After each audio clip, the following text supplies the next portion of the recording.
माझे बाबा माझे हिरो. खरं तर प्रत्येकाचेच वडील त्यांच्यासाठी हिरो असतात आणि मुलींसाठी तर वडिलांची जागा खूपच खास असते. आणि काय सांगू, ह्या फादर्स डेला मला माझ्या वडिलांचं कौतुक करावंसं वाटेल की खरं तर बिचारे खूप साधे आहेत, खूप प्रॅक्टिकल आहेत, माझ्या भविष्यासाठी वगैरे खूप विचार करतात. आणि अर्थात प्रत्येकाचेच वडील त्यांच्या मुलांसाठी काय उत्तम आहे आणि कसं उत्तम काय काय करता येईल याचा विचार करत असतात.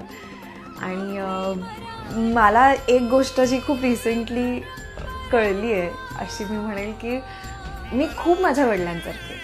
आणि लहानपणी किंवा जसे जसे आपण मोठे होत असतो तसं तसं मला खूप राग यायचा किंवा मला नाही पटायचा त्यांच्या गोष्टी की बाबा हे असं का वागता तुम्ही. आणि साधारण आता मला असं जाणवतं की मीही तशीच वागते आता त्यांच्यासारखी. आणि मी आईवर न जाता मी माझ्या वडिलांवर गेली आहे. हे मी जितक्या आनंदाने तितक्याच अभिमानाने सांगेन. आपली मराठी परंपरा, मराठी प्रवाह.